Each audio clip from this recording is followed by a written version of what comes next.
Acts chapter 10.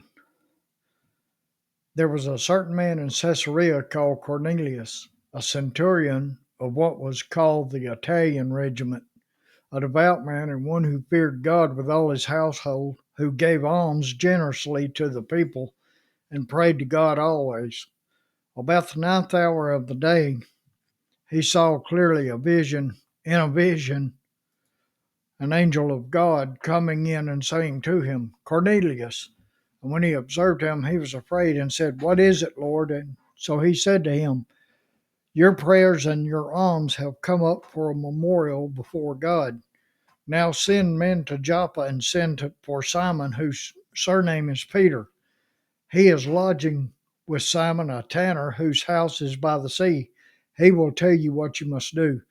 And when the angel spoke to him and departed, Cornelius called two of his household servants and a devout soldier from among those who waited on him continually. So when he had explained all these things to them, he sent them to Joppa.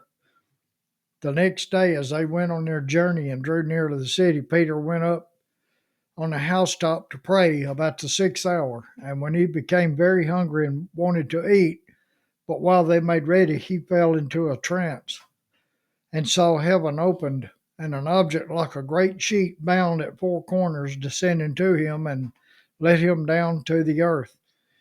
In it were all kinds of four-footed animals of the earth, wild beasts, creeping things, and birds of the air.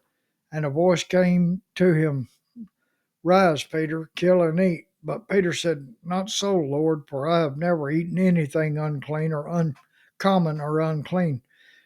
And a voice spoke to him again the second time, What God has cleansed, you must not call common. This was done three times, and the object was taken up into heaven again. Now while Peter wondered within himself what this vision which he had seen meant, behold, the men who had been sent from Cornelius had made inquiry for Simon's house and stood before the gate. And they called and asked whether Simon, whose surname was Peter, was lodging there. While Peter thought about the vision, the Spirit said to him, Behold, three men are seeking you. Arise, therefore, go down with them, doubting nothing, for I have sent them. Then Peter went down to the men who had been sent to him from Cornelius and said, Yes, I am he whom you seek. For what reason have you come? And they said, Cornelius, the centurion, a just man, one who fears God and has good reputation among all the nation of the Jews, was divinely instructed by a holy angel to summon you to this house and to hear words from you. Then he invited him and lodged them. On the next day, Peter went away with them, and some brethren from Joppa accompanied him. And the following day they entered Caesarea. Now Cornelius was waiting for them and had called together his relatives and close friends.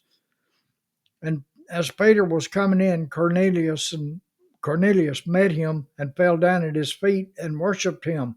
But Peter lifted him up, saying, Stand up, I myself am also a man. And as he talked with him, he went in and found many who had come together. Then he said to them, You know how unlawful it is for a Jewish man to keep company with or go to one of the other nation, but God has shown me that I should not call any man common or unclean. Therefore I came without objection as soon as I was sent for.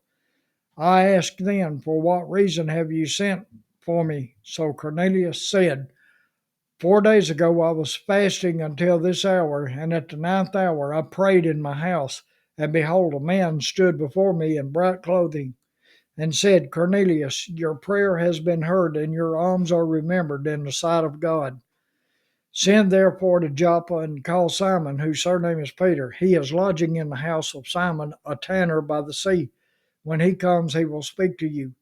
So I sent to you immediately, and you have done well to come. Now, therefore, we are all present before God to hear all the things commanded you by God. Then Peter opened his mouth and said, In truth, I perceive that God shows no partiality, but in every nation whoever fears him and works righteousness is accepted by him.